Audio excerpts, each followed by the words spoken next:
Hello everyone and welcome to Superman Homepage Live, brought to you by supermanhomepage.com, the number one Superman fan site in the world. In this, our February 12th, 2024 show, we do have a special guest. We have legendary comic book editor Mike Carlin waiting to talk with us tonight. And I am joined once again by my good friend and regular co-host, Michael Bailey. Looking good, Mike. How are you? I am doing fine, sir. How are you? Doing well. How's the move going? How's all the relocation stuff happening? Slow. Slow as molasses in January, as a old boss used to say. It's just yeah, getting the other house packed up and being up here. It's been a time, but yeah. So other than that, everything's great. Well, we're glad to have you back for tonight's show. I obviously wouldn't do this interview without you, being that you're a big fan of this era of Superman comic books and an expert on this particular era of Superman comic books. And we want to just get out of the way our thanks to our sponsors and patrons, Douglas Meacham, John Patrick Van Pelt, Tina Murray, and C. Ralph Adler. We appreciate your support. But thank you to those guys for supporting the show. And remember, you can become a sponsor of our show and a patron of our show simply by clicking the join button on YouTube, or you can go to patreon.com/Superman homepage. And welcome to all our live listeners who are tuning in right now. JP, Patrick, Mike, and so many others tuning in. We'd love to have you tonight with us. And Mike, how can they get involved in tonight's show? Oh, it's super simple. All they have to do is go to supermanhomepage.com/live. Sorry about that, Mike. Just let me get my notes up. I pressing the wrong button there. There you go. Away you go. Okay, there we go. Just like what? As I was saying before I got transported to the Super Friends scene change and the end of the show, you just go to supermanhomepage.com/live and press the call now button. Or you can use your smartphone and scan the QR code that is right next to me right now. Either way, if you're using supermanhomepage.com/live through your PC, please use a headset or something. Do not use like an external speaker because we're on a bit of a delay. And if you're using your smartphone, please use a headset because there is a weird crackling sound. Yes, indeed. And without further ado, let me bring into tonight's guest to join us on the screen, the legendary comic book editor, Mike Carlin. Welcome, Mike. Good evening. Thanks for having me. Thank you so much for setting aside this time tonight to speak to us. I know it's sometimes of an evening, it can be a little bit tricky getting a special guests on, but we really appreciate you taking the time out to be on Superman Homepage Live tonight. It's my pressure. No pressure whatsoever. So, folks, if you do have any questions for Mike, feel free to post them in the comments. Michael and I will keep an eye on the comments section, both on YouTube and Facebook, to see what comments or questions you might have, and we'll relate to those as we can as we go along tonight. Also, if you want to have your question or comment featured on the screen as we go along tonight, then feel free to click the dollar symbol there on YouTube. A slide will appear on your screen. We'll feature your comment or question live on the screen as we go along tonight, and we will make sure we feature those. But thank you again, Mike. I know Michael Bailey has had you on his podcast, which I believe hasn't yet been released, that episode yet, but will be shortly. And I mean, we've been a big fan of yours for so many years, as you've been involved with the Superman comic books. Just can you give folks a little bit of a background? Maybe there's some new folks, a younger audience who might not be familiar with yourself. Can you just give us a little bit of a background about your connection with the Man of Steel? Yeah, it seemed easy while it was happening, and it turned out to be ultimately pretty easy. I mean, it was definitely a job, but it was still a fun job, and after a while, I think I got good at it. But I was actually a high school intern at DC Comics, so because I wanted to draw comics when I went to high school, I went to what they call a vocational school here in New York City, and it was called the High School of Art and Design, and my teachers submitted me as an intern to DC, and I got picked. And so it was like pretty cool to be 15 years old and walking around DC like I already owned the joint. That was fun. It was kind of not. I didn't own the joint. Nobody really talked to the interns. So Mike Grell actually spent some time talking to us, and that was kind of cool. And Sergio Aragonés was very nice as well. Uh, but I sat right outside of Julie Schwartz's office, and I got to listen to him plot stories with Carrie Bates and Elliot Magan, and uh, and he would come out every day to get his cup of soup and then go back in his office, and I would just listen. Wow. So it was a lot of fun. What came from this was that I was Xeroxing pages for the editors, and I saw that I would never be able to draw comics as good as Bernie Wrightson or Walt Simonson or Jack Kirby, who was doing Commandy at the time. And it was just like, I had no hope. So I said, all right, I'll be a funny cartoonist instead. And I went that route. And that got me in at Crazy Magazine after I got out of college. I also went to an art college where I studied with Will Eisner and Harvey Kurtzman, and those names were enough to get me looked at Crazy Magazine, which was Marvel's version of Mad Magazine, Hmm. and I got a gig right off the bat, and I got the editor Larry Hama. He said he didn't like my drawing, but my jokes were good, and I was like, that's good enough for me. And I got to do a regular page in Crazy Magazine every month right off the bat, and Wow. then just by showing up to turn in my art, uh, one day Larry goes, "Do you want to be an assistant editor?" And I was like, "Yeah." And then I said, "What's that?" I don't know what that is. And Mark Grunwald was interviewing assistant editors, so I interviewed with Mark, and I got hired for that.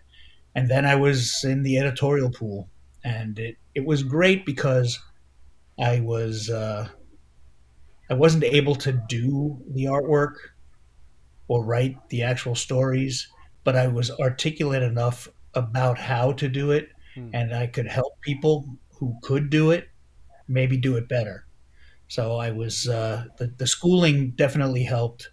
And again, while I didn't end up where I thought I should be, because everybody wants to be the rock star and the breakout talent, but not everybody can be, and you got to just kind of find where you belong, and then I think do your best to make the project sing, and that's to help the guys who can really write and draw.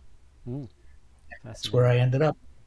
And actually, before I got the internship, let's not forget that my mother was a big Superman fan, and she brought me to my first comic convention, and she would go around with my want list and haggle with the dealers, and I would go and get autographs from Neil Adams and Howard Chaykin and people like that. That's amazing. So mom was cool. She was a big EC Comics fan too. Okay. So Cool definitely a mom. cool mom. Yeah. Yeah, and this was a time where moms were throwing comics away. Yeah. Yeah, so I definitely lucked out. That's for sure. So you were at Marvel in the '80s during the Shooter era, and that's kind of why how you came to be at DC Comics, isn't it? Yes, Jim Shooter retired me from Marvel, and I got hired by DC, and ultimately, it was just he didn't care for my work, and he was the boss, and that's the way it goes. Luckily, I knew some people who worked at DC because they had just left Marvel, and I called Denny O'Neil and I said, "Hey, guess what? I don't work at Marvel anymore." And he goes, "Well, I don't know if there's any jobs here at DC, but I can buy you lunch." And I was like, I could still use lunch, that's for sure. And I haven't stopped eating lunch since. Very good. So, what were some of the early challenges that you faced as an editor, both at Marvel and DC? Either one that you want to answer, and what was your approach to overcome those? Well, this is going to sound silly or stupid or weird, But one of the first things I got to try to center my head here somehow. I'm messing it up. Anyways, I when I first started working at Marvel, I was Mark Grunwald's assistant, and we would get plots in. They were working Marvel style, obviously. It was at Marvel, and I would read the plots and I would talk. If I had a thought or a suggestion to Mark, I would talk to him about it. And for like I thought the longest time, it was hard for me to read the plot and actually imagine what the artwork was going to look like. Mm. It was hard for me to figure, like if I read this page and it tells this kind of stuff to the artist to draw, I couldn't envision it. And then I swear one day I was reading a plot by Mark DeMatteis for Captain America, and it was probably 6 months into my existence there, and I just could see what Mike Zeck would draw, and obviously it wasn't exact, but I was able to imagine kind of what was going to come in from the artist. So that was like a real like revelation moment to me, and I can't explain how it happened. Nobody told me it was going to happen, and it was just really like my a light went off in my head, and I was like, now I get it, and that helped. Because it's weird. It's not like reading a novel. It's not like reading even a full script is more instructional and breaks everything down into panels. This is kind of like, they were more detailed than what Stan Lee used to serve people, but there was still some art thinking going on that Marvel style leaves a lot up to the artists. And to that point, when I got onto the Superman books, we did it Marvel style because I was comfortable with that. And even with Byrne was there, but he didn't write. He did pretty detailed plots for a guy who was drawing those stories himself. But you know, Jerry Ordway was a new writer, so he was happy to play along that way. And Roger Stern came from Marvel. Louise Simonson came from Marvel.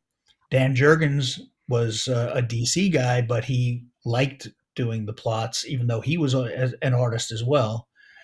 So it was definitely it was a good way for us to work. And I don't think there's many comics done Marvel style anymore, even at Marvel. I think there's a lot of full scripts going on.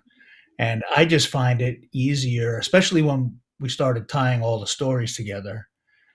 It's easier to fix a plot and add the right domino so that the whole thing doesn't fall apart, or the right card for the house of cards. Whereas if it's a full script, it's tougher to adjust something that's really tightly constructed at that stage. It's better if it's looser and you can add and subtract things as you go along. So that was a big moment for me to just realize I understand this story. I know what's going to happen now. Yeah, that's really interesting. Can you share some insights into the collaborative process between the writers and artists and other team members on the books during your time? And were the super summits already in place? Was that something that you brought about? No, we invented that by accident. The whole tying the books together was an accident. I mean, when Byrne came onto the books, he was writing 2 books a month, and Marv Wolfman was doing the third book, and they were not really tight collaborations. There's everybody, and that was when I was eating my first lunch, and then so they weren't tightly coordinating, and then when Marv left, Byrne was writing all 3 of the books, so those kind of tied together just because it was one guy's thoughts and his thought process. After he left, Jerry Ordway, who was a newish writer, and Roger Stern kind of took over, and it just felt very natural not to have things feel so separate. And I will confess that I noticed that when I was at Marvel, Tom DeFalco was running the Spider-Man books to a small level like that, Mm. where something that would happen in one would get mentioned in the other, and I just always felt that that was kind of cool. You know, it's Byrne did one issue where Superman's hearing went out of control, and I went around to all the other editors and I said, "This is the week this book ships. I just want one piece of dialogue from your book." And I Xeroxed all these pages and we cut and pasted one line of dialogue from all the other books that were coming out that week. And so that was what Superman was hearing that week. Did that Wow. change the story? No, but it was just cool. It was Yeah. just something that if I was still a fan at that time, I would have thought this was interesting and wow, I can't believe they bothered, and I really appreciate that. That's what I would think. Yeah, So that's I like cool. that kind of stuff. I like that kind of stuff. So, and then it was really when Byrne left, it was only down to two books at that point. So Stern and Ordway were easy to collaborate. Stern himself was an editor before he was just a writer at Marvel and DC, and Jerry was a new writer, so he was learning. So he Stern helped a lot. Stern helped us both a lot, and he to this day I say he's the guy who taught me how to place balloons and make sure that they work with the artwork and all of that kind of stuff. You'd be surprised how many bad ballooning jobs there are out there. We're just placing the word balloons in the right spot, and it seems like it should be a no brainer, but people don't think about it a lot. Wow. And so Stern was a master of that kind of stuff. And so it just kind of just happened by accident, and it was like we needed a little bit of a crutch since Byrne was leaving, and he was such a powerhouse that we needed to have something that set our book apart from everybody else's, and to have two books a month that it started with little stuff like if Jimmy Olsen was wearing a sweater at the end of one story, he'd start the next story in a sweater. And it was just like that kind of coordination is nothing, but it was something. Mm. And it really was, it made a big difference. And then it just got bigger and bigger and bigger as we went along. Uh, you know, Having one colorist on all the titles was a big help for me as the editor because he kept track of what color Jimmy Olsen's sweater was issue to issue, and he would notice if there was a scene change or a day change or whatever, and he would adjust accordingly. So it was a lot of like basic stuff. The biggest thing that I did, which was nothing, but it was like a genius move, was every Friday I would put a package together of every piece of art and script and plot and lettering, everything that came in that week, and I would send a care package to everybody involved in the books. So every Saturday they would get a package with everything that had happened. Wow. And the boon here was that I was counting on them to do their homework and keep up and pay attention, but it also helped in terms of a friendly competition between the guys. They would see not only like, oh my God, this guy Dan Jurgens, he draws 50 pages a week. This is amazing. How can I got to keep up with that? Or just Dan Jurgens just draws the best flying Superman shots in the world, and I got to compete with that. And it was really great. Mm. And it was also something that benefited from the idea of the super summits, which we came up with by accident. They started at the Superman 50th anniversary celebration in Cleveland, where Siegel and Schuster lived when they came up with Superman. And we just, we, Ordway was there, Stern was there, George Perez was there, and he was going to be joining our little group.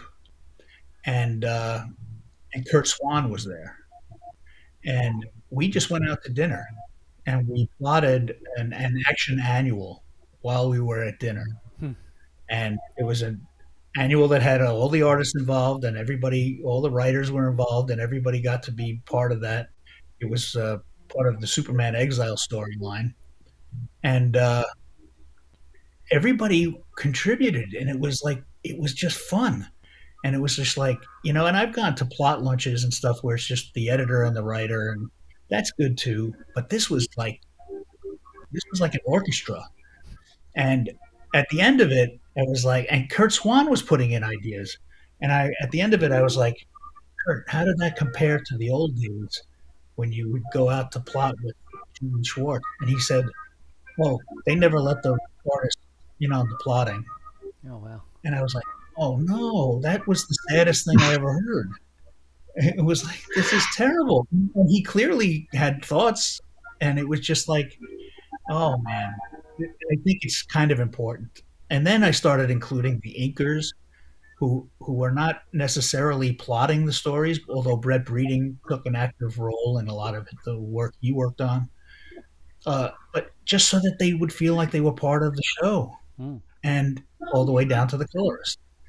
And that was good and bad, maybe depending on what kind of a fan you are, because the idea for Superman Red and Superman Blue started with the colorist. Hard to believe, but Uh, it, what I love about Superman Red and Superman Blue is that, boy, did people hate that back then. They just hated that story.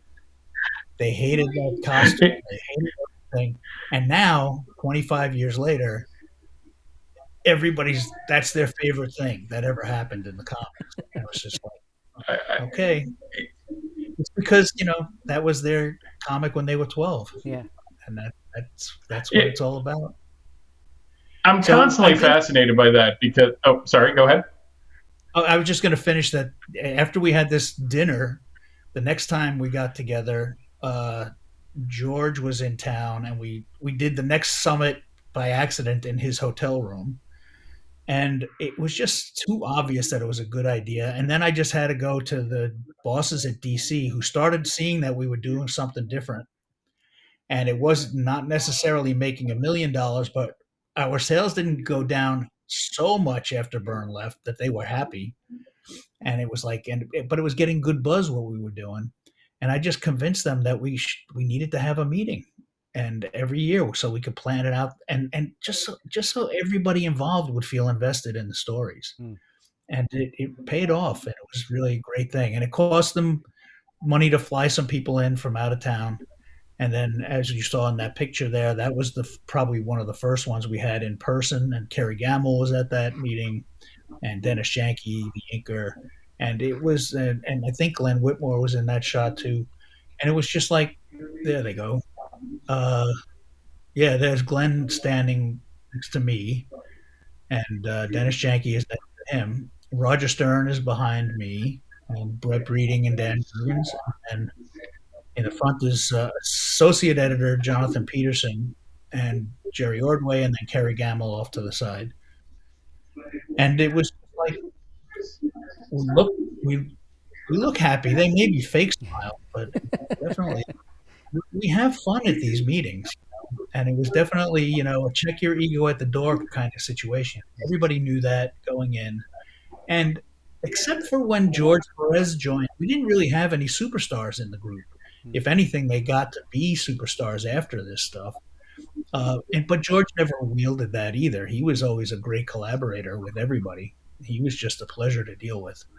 And he was also, he stretched himself pretty thin at that time, so he wasn't really doing a lot with us, even when he joined our group. Uh, but that's how I got Kerry Gamble in the mix longer too, because George would do these thumbnails, and Kerry would do the actual transfer to the board stuff. So, Kerry's one of my favorite artists, and I think would have been one of the top Superman artists if he was just able to do more. And so it all worked out great, and it was all an accident. And eight years later, I was cursing myself for accidentally creating this whole system because it was hard. And no editor wants their job to be hard. But I did ask the talent to do a lot of the work. Like I said, putting those packages together every week must have been a Saturday chore. But at the same time, it was just like, this way, it's not just me dictating, it's them following along and understanding. It's very helpful. So the end. So during your time as editor, Superman underwent a number of changes. You sent him into space, and there was the Day of the Krypton Man where he became less human and more Kryptonian and all that. And I know that kind of the Death and the Return sits on a separate tier, but what stands out as of those as the most challenging to execute, and what was the most rewarding to you personally? Well, I mean, the biggest challenge, it was part of the Death and Return. The biggest challenge was when we said we're not going to just have Superman come back from the dead, you know, and have longer hair. We said let's bring out four new Superman and scare people into thinking that we're changing Superman completely. And that was a challenge, but again, it was fun. And for me, the whole time I was on Superman, I mean, Superman was a part of my life right from when I was a little kid. And it's just like I did revere everything that had gone before, and I revered the idea of Superman, but I wasn't afraid to just try something new. And you say that we did a lot of changes, but we did changes in the comic book way, which was the illusion of change. These were not changes per se, they were storylines. They were stories that had beginnings, middles, and ends, and we planned it from the start. One of the things I think we had over anybody who tried to copy what we did was that we we did have our endings figured out. Whether you like the ending or not, we had it planned, and there was some room for improvisation as the stories were executed. But at the same time, we all stuck to the spine that we had agreed on, and that was really important. Uh, so I don't know if that totally answers your question. I like things like the Krypton Man story because it played into the death and return of Superman, but it wasn't the plan at the beginning. It was just us saying, "Hey, we laid this groundwork. This works perfectly for what we need to do here," and it that became the Eradicator section of the storyline, and stuff like that. Hank Henshaw was kind of a one-off, Fantastic Four parody villain, and he turned out to be something that really mattered to the Superman mythos and is still a strong character today. So I just like when things stick. It's like we would always try to come up with new characters, just so it wasn't Lex Luthor every issue. And one of the reasons why Doomsday killed Superman was we didn't want it to be anything you'd ever seen before, because if it was, why hadn't his death happened before? Hmm. And also it's like, and if it was just kryptonite based, that's what everybody expects. You got to do things that people don't expect, or you know and they may think they want a kryptonite death, but they don't, because it would be boring. It would be exactly what you would expect, and that's when you give up on things. Hmm. Being surprised is what's kind of good. I Yeah, for liked sure. other things that we I liked other things that we did at the time, just because of the way John Byrne came in and started literally from scratch. I felt like we were able to do all the stuff we liked when we were kids, but in a way where we felt like we were letting people in on the ground floor. So if you never heard of Mr. Mixes-Pitalik, his first appearance was this. And we got to change the rules a little bit. So it wasn't just predictable and boring that he said his name backwards every time he appeared, but he had to have some other rule that he followed, and he stuck to his rules, and that was interesting to me. I liked what that we made Red Kryptonite something that Mr. Mixes-Pitalik was involved in creating, because Red Kryptonite had an arbitrary effect on Superman in the old days, which Hmm. we all loved, but it really didn't make any story sense. So if you have somebody who's got magical powers and he's creating a kryptonite to emulate what green kryptonite does, but in his own stupid, crazy way, that our red kryptonite story I think was kind of cool. The crimson kryptonite. So I think it's really just a question of trying to make something old feel new again. Well, that's an interesting kind of segue into my next question was about how do you balance honoring the character's rich history while introducing new elements, to keep the stories fresh, as you say, and hope something sticks and hope that they engage in readers. Is that a delicate balance? Is that something that you're mindful of? It's a delicate balance, except that, again, I emphasize the idea that what we were doing was the illusion of change. We always went back to what you would consider the status quo, and the status quo pretty much matched the history of Superman. It was, always that kind of thing, except when, and we did this in conjunction with Jeanette Kahn and Paul Levitz and Dick Giordano, the bosses at the company, when we started doing the storyline where Lois and Clark would get engaged and then they would eventually get married. You have to get approval for something that big. But at the same time, it was like we were on heading to 60 years of the same joke. And it's like, uh, doesn't it make Lois look totally stupid for not figuring this out? Some journalist she can't find investigative journalist who wins a Pulitzer Prize can't see past the glasses, and it just felt wrong, and also it just felt like it was time, and a lot of people said, oh yeah, if you have them get married, it's going to ruin it, just like what was that Bruce Moonlighting? Willis show? Yeah, yeah, and it's going to ruin it. I said, no, Moonlighting messed up because they started not coming out on time. That's a disease that happens to comic books too. It's like they were missing shipping. It wasn't necessarily that it was a bad idea. I like the Thin Man movies. I like the Heart to Heart TV show. I like all these things where now the wife is a partner, and it's like, not necessarily a sidekick, but it's like Batman and Robin. It's like they work together, and it just opened more doors than it closed. We felt, and that's what we would look for. There's a lot of things that would get submitted to us for projects, and it would just be like, well, if we do this storyline, we're stuck with this forever, and it's like, can we bear to be stuck with this forever? And obviously, after I left and moved on, DC said, we don't want to have them married anymore, and they undid it for 5 minutes, and then they saw, well, that wasn't the worst thing that ever happened. And then they're back, and now they're back on TV shows and in cartoons, and it's just like, it just, you can't just undo it because you didn't like somebody else's work. You got to undo it for a story reason. You got to undo it because you want to get somewhere and and go somewhere and do something fresh, and then that's a valid thing.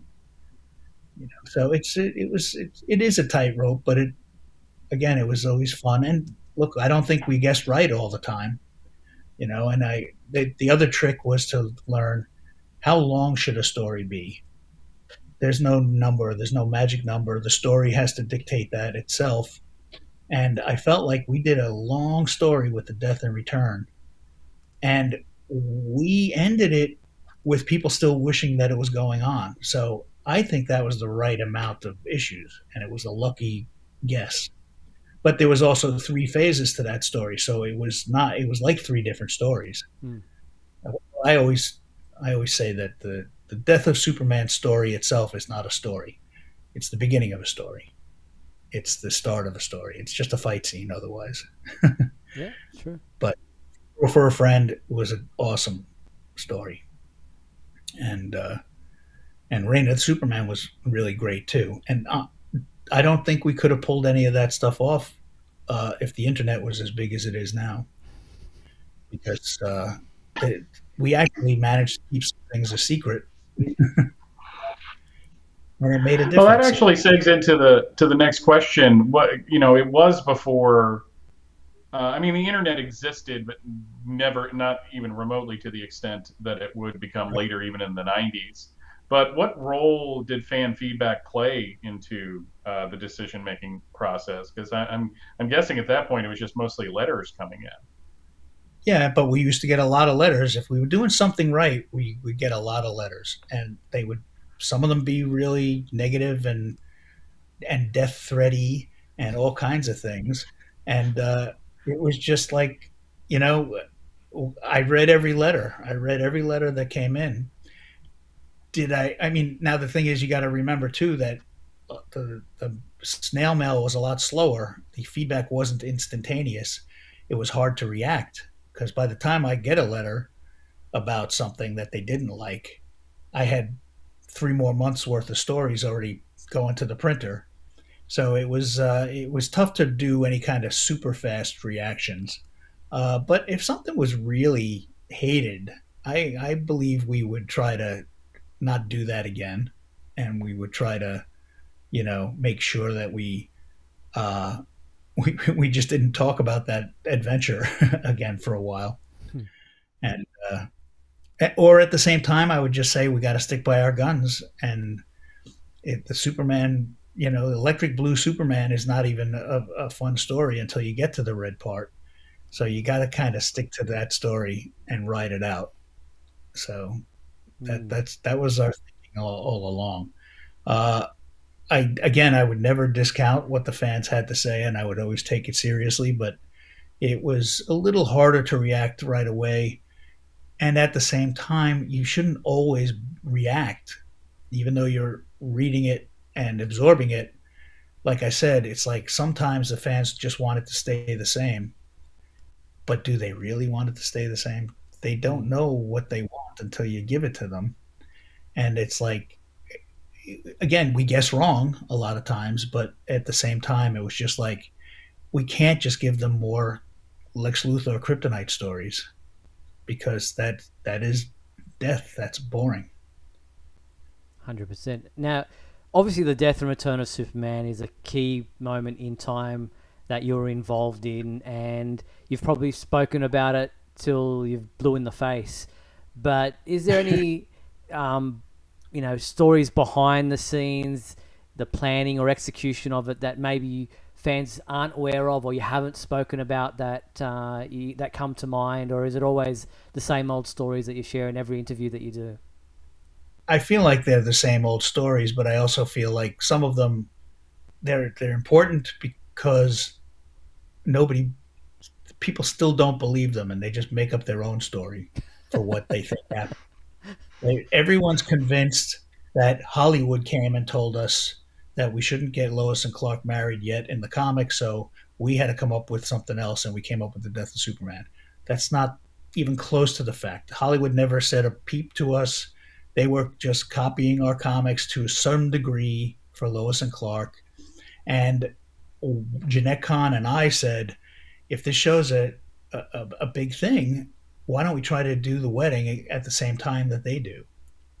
And the writers and artists were upset because they had planned a whole wedding story, and they just were like, "Well, what if we're not on the team when this TV show gets to it?" And I said, "Well, look, the show might bomb too, and we'll get to it next year." It's just like it's a little bit of a gamble, and they were pretty pissed off. So, whenever we would get stuck for an idea, Jerry Ordway would holler out, "Let's just kill him."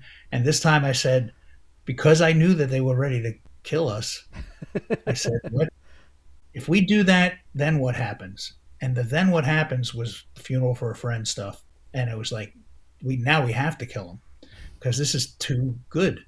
And it really was, it felt like the atmosphere in comics at the time. Everybody was like, oh, Superman's corny old fashioned Boy Scout character. And oh, Wolverine is so great. And the Punisher, he kills everybody. I love all that stuff. And it's all kill them and sort them out later. And I'm like, yeah, Superman still pertinent and still matters. And I guess the way to show you that is to take him away. And boy, did people get mad. People were so upset that we were taking their Superman away.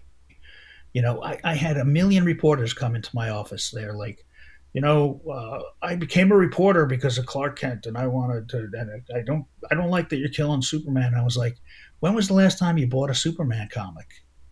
And they would say, 20 years.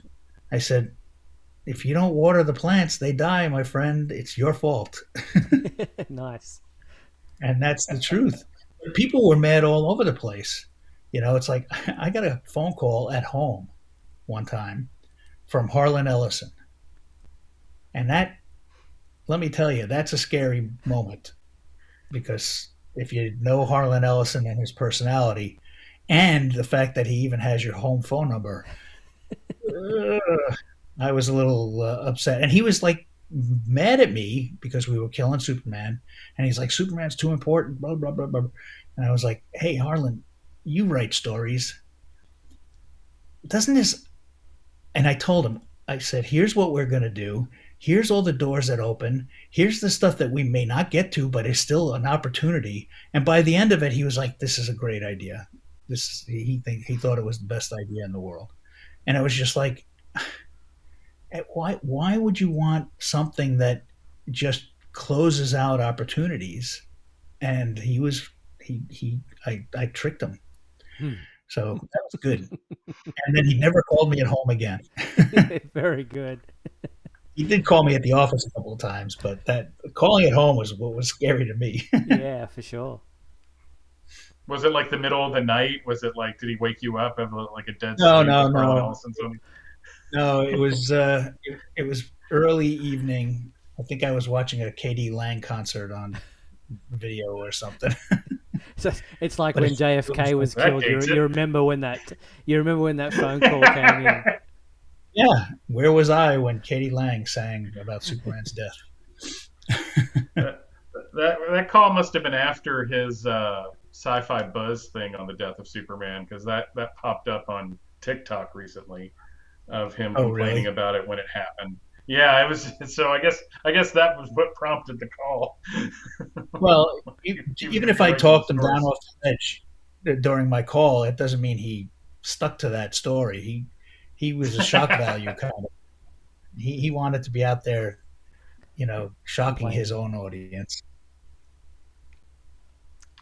Now, one of the things that you got to do, and you and actually the creators at the time, that very few, if any, Superman editors have gotten to do, you got to actually say, look up in the sky on Lois and Clark. Yeah. What was... Yeah, well, kinda. We all got to be extras on the show, and as you can see, that's the colorist Glenn Whitmore behind me, behind my right shoulder, the inker Denis Rodier on my left side, and next to him is Brett Breeding. And then the previous picture, Dan Jurgens was in the shot as well. But yeah, there's Dan Jurgens, and behind him is John Bogdanov, and then there's Glenn Whitmore again. And this was on the Warner Brothers lot, which back then to me was like, oh my God, I can't believe I'm here. This is the street where the great race began. And I was like, this is awesome. And then years later, I ended up working out here in Hollywood on the animation, and I was able to just walk into the lot like I owned the joint again. That was pretty. But yeah, I got to say, look up in the sky. But if you really listen, it's not my voice. They dubbed the voice because I must have sucked, or if they used my voice, they would have had to pay me. So they didn't pay me. Yes. That might have been what happened. So, but yeah, if you pay attention, it's not me. So it's kind of like me, but you're there. Yeah, maybe they didn't have the mic situated properly. Yeah, that's it. That's the way. Yeah, we'll blame the audio guy. Yes. So, how did you navigate the delicate balance between editorial direction and creative freedom from writers and artists? You spoke about allowing, the writers, even the artists, and any of the people involved the creatives to have a say in that. Is it like, do you ever have to come down heavy-handed and say, look, step in and put your editor hat on, really, and nick something? Yeah, I would hold my breath a lot of times and just say it's got to be a better idea. It's got to be better than that, and that's kind of how I did it. I mean, the whole idea of having the super summits at all was I didn't tell them what stories to do. The writers brought in the stories they wanted to do, and then we would figure out how best to do them, where to place them. Years worth of open boxes for open issues, and again, then we would not plan it so tightly that there was no room to breathe, so that every now and then somebody could read them. It was like, honestly, even when the four Supermen happened, for a few months, each book was kind of separated.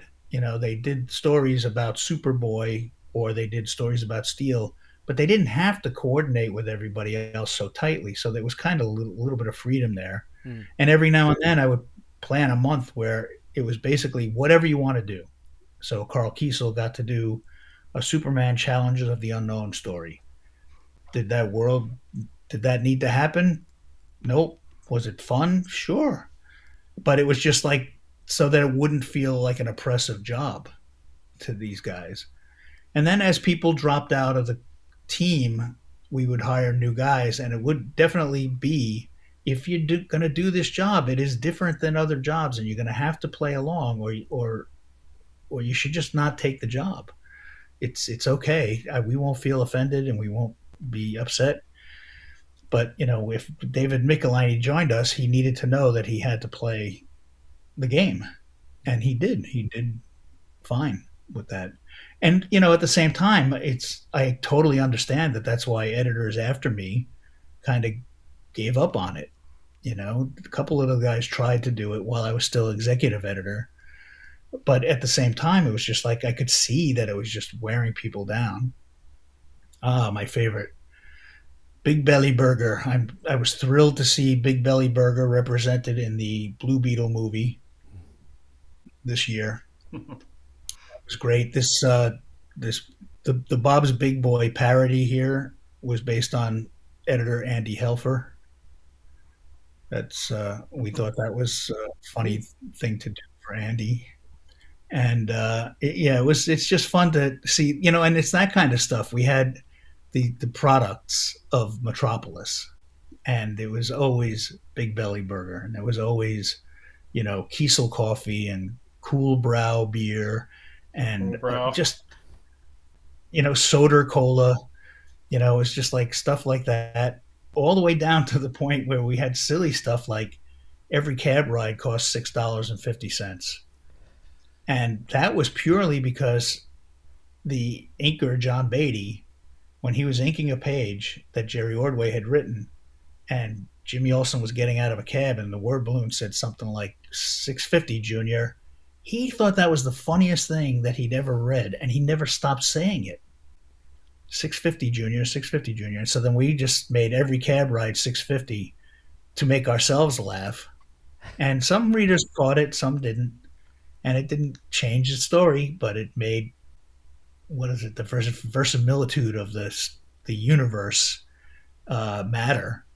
And, and then the price went up to $7 a ride, I guess, when we got to Action 700, I think, or Action 650. Price did go up. I think it was Dan Jurgens in an interview years ago said that was also something you would say if someone was complaining that a cab ride to Marvel was only $6.50, so you could go there if you needed to. I never said that. Said that, but that's a good thing. I wish I thought of it. I was never that mean. I would say things like, and I would say this, I said this to Dan. I said, I get it, Dan. The squeaky wheel gets the oil until I buy a new wheel. And that would maybe stop the complaints for 1 week. Nice. Now, Superman has often been used as a symbol for larger societal themes and change. Were there any instances during your run where you intentionally used the character to explore something societal or political? Because it was a Well, mostly apolitical era, but was there anything that you remember yeah, doing on purpose? we didn't do a lot of political stuff. We definitely did what we hoped would be public service stories, things like that. I mean, I guess the most political was when we did do a Ku Klux Klan story in Man of Steel. But that was not new. That was like the radio show did that, back in the 40s. So it's like, and DC has since done an updated version of that, and it's pertinent. It's definitely something that we should do all along, is that kind of stuff.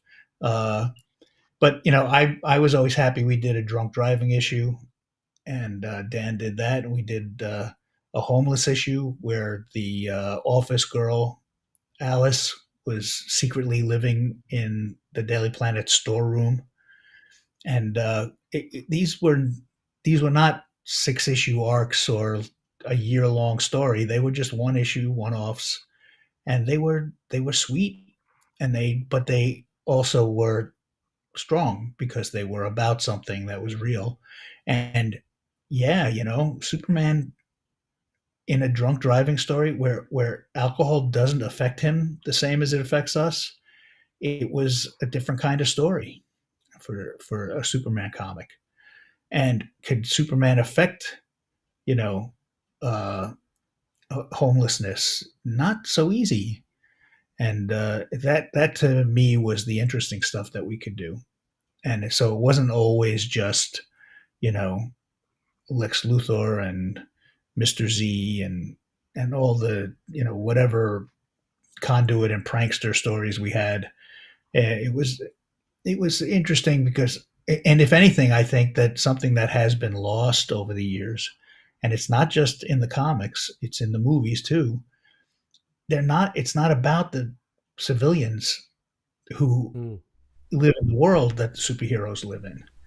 And it's always about, yes, there's some superheroes have real people problems, yes. But how about the real people who have to deal with superheroes as a problem in their lives, or or as a boon, or even just something as simple as, the people of Latvia love Doctor Doom. He is their savior and protector. They love him. He's a horrible character. He's a mean, evil guy. But his people love him because he does good things for them. And it's like that kind of stuff it's about the people. And I think that we had a lot of regular characters at the Daily Planet itself. We had a lot of denizens in Metropolis. Bibbo is my favorite character, and he's a lot of people's favorite character. And I am happy to say that I think I read a couple of the issues of the latest wave of Superman comics.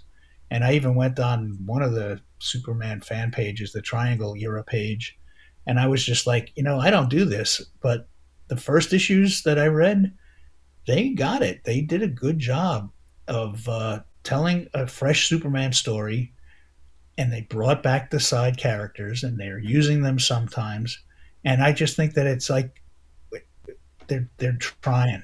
There's been a lot of years where I would read the books and I'd be like, oh my god, this is so not getting it, And I don't want to badmouth anybody's work, but I do want to praise the guys when they do get it. Mm. And I think the current run on the Superman titles is strong, and that's a good thing. I think Michael would agree with you there. He went away for a while and then he's returned in recent times to read these strong stories, as you say. So that's awesome. Before we get towards wrapping up, just want to talk about the technology side of things. Were there any advancements in technology or changes in the industry that impacted on the way stories were developed, produced, or distributed during your time? Except for coloring, not really. I mean, there was some printing things like the whole business went through an era where they were dealing with plastic printing plates called flexographic printing, and Yep. that's where, like, whole words were being left out, pointers were going crazy, and I had an issue of Captain America that I worked on where his nose fell off in a page, and I was just like, so whenever I sign that issue, I always draw a nose on because it bugs me. But so and that was kind of early to mid '80s. But DC and Marvel both had that problem, Mm. and so that was bad. But then just the coloring process and the technology of like we used to send a million FedEx packages where if a book was running late, the ideal world would be that Pencil would send you 22 pages in a box. But the reality was you needed to get 2 pages every box so that the inker could have 2 pages to work on. So we were sending pages all over the place, and now they're all scanning the stuff, and it means they can push the deadline further, but there's just a lot less danger of a page getting lost in the mail. Mm. And now the stuff is sent via the internet, and it's just like it's so much safer. I do think that we're there when right when the death of Superman was happening, we were getting computer separations, Mm. but there was still hand done color guides first, and then there was a company that would translate those into the computer separations. And as much as they print the death of Superman story over and over again, I have begged them to recolor it, to reseparate it. Use the colors that are in the comic as a guide, but just make it look a little more modern.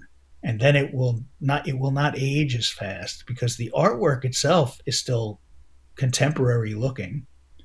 I know that there's a lot of people who say, "Oh, you shouldn't recolor a Kurt Swan job because Kurt didn't know." Blah, blah, blah.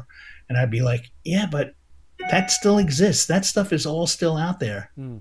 You know, Mm-hmm. but they kind of make it into a colorization thing, and it's just like it. If I can reach a new audience with my old stories, why is that a bad thing? Yeah. I just don't. I don't really get that, and I definitely think that if you're buying an omnibus book for 150 bucks and it just looked good and it looks the same beginning to end because the coloring system kind of changed in the middle of that story Mm. and it wasn't ready yet. The color separations were not really there yet, and you can tell because there was a point where Brett Breeding was a guy who was very far ahead on using his computer, Mm. and he started coloring and separating his own covers. So him and Dan would do a cover, and Brett would color them special with special effects and all this kind of stuff. And man, you can tell the difference a mile away of just how. And it didn't take him any longer to do than the stuff that was weaker. And it just so that technology definitely was important. Mm. And uh, at the same time, it's unfortunate because I think the colorists they're bearing the brunt of doing a lot of art corrections. We used to have people on staff who would do art corrections if something needed to be changed, but now that you call up the colorist and say, "Oh, these guys look too much like the Village People. We're going to get sued. Can you turn them into different weird Indian guys and construction guys?" and the colorist would actually be able to do it. Mm. And That's amazing. should we have paid them extra for that? Yep. But did we? No. Probably not. But Well, well, and that was an extreme version of an art yeah. correction. But still, any kind of art correction is just like it's tough to expect people to do extra. Yeah, for sure. You know? Well, Mike, we've come to the end of our hour that we've allocated with you. We could probably go on for a couple more hours, but we really appreciate the time that you've taken out of your evening to spend with us tonight to go down memory lane and share some awesome Yeah, stories. The fans in our comments have just been amazed at how cool this is and how thrilled they are to have had this time with you to learn about the process and just learn about that time in the world of Superman that we all so much love and revere. So thank you so much. We really appreciate it. Is there anything you want to thanks leave for us having with me. before we let you go? Just send me a link or something to this, and I'll put it on my Facebook page and Will do. spread the word. Excellent. No, thank you so much again, Michael Bailey. Anything you want to say to Mike before we let him go? Oh, as always, thank you for my Superman. It is your era. I came in at Superman number 8 and Action Comics number 591, and that is what made me start buying the books. But it was really that era right before Exile that it became non-negotiable. I had to get the next issue, and that's where everything I've done, podcasting wise, and with the Superman homepage and all that, it all goes back to that. Well, I thank Thank you so and much. and your friends for paying my salary for so many years. So I appreciate it a lot. And I did my 37 years at DC, and that's nothing to sneeze at. That was a really a big deal. And at the same time, am I a little relieved that the never-ending battle has ended? It's a treadmill. I was happy to jump off a little bit, just take a break. Yeah, exactly. And, but now my new job is doing podcasts and going to doctors. Well, we have to look forward to. We're doing the podcast. We have to look forward Thank to you for getting being to the doctors. Thanks again, Mike. We wish you well, and maybe in the future we'll get you back on at some stage down the track. But thank you so much. Really appreciate it once again. Well, you know where I live now, so we'll see you soon. Thanks, Don't Mike. tell Harlan Ellison where I am. Promise. Good night. Bye, guys. Bye. Bye-bye. That was Mike Carlin. What an awesome guest to have on the show. A great interview. As I said, we could have probably gone on another couple of hours. Sorry if we didn't get to any questions that fans might have sent in or were posting in the comments. It's just, we allocated an hour with the gentleman. He was kind enough to give us that, went over time a little bit with us. So we really appreciate the time that he did give. And I thank you, Michael, for jumping back into the world of podcasting with us for this week. And we look forward to having you on back down the track once you get your life back in order. Yeah, it's I'm like really unshaven today, so it's like I feel like I'm on the run, and you're catching me in like a hotel room as I'm ducking the authorities. But no, I appreciate you kind of nudging me. It's like we got to get back for this one, and yes, if Mike Carlin's going to be here, I kind of want to be here. So. But thanks to everybody who's been really nice in the comments. I have kind of missed. It's funny. I hear like a bit of Superman news, and I'm like, I'm not going to be talking about that this week. That's kind of strange. Like we've got a Supergirl, and I know nothing about her. So there you go. So that doesn't change. That doesn't change at all. Excellent. So you're still thinking about us while you're busy doing other things. But absolutely. Mark has been great doing a great job while you've been away, and Mark will be back with us next week while Michael goes back to reorganizing his life, and we will touch base with you, Michael, in a couple of weeks' time when you're able to come back. But thanks again for joining us tonight. Thank you to all the fans in the comments and watching us live. We appreciate you being part of tonight's great interview. I'll be back next week with Mark Lax for another edition of Superman Homepage Live on Monday, February 19th at 7:30 p.m. Pacific time. Be sure to join us then. It will be the last one for a couple of weeks because I'm taking a break for a couple of weeks after that. So make sure you join us next week on February 19th. Until then, be sure to check out supermanhomepage.com for all your daily news updates on everything surrounding the Man of Steel. I'm Steve Eunice on behalf of myself and Michael Bailey, and thanks to our sponsors and patrons, Douglas Meacham, John Patrick Van Pelt, Tina Murray, and C. Ralph Adler. As I said, I'm Steve Eunice on behalf of myself and Michael Bailey. Thanks for watching Superman Homepage Live, brought to you by supermanhomepage.com. Good night.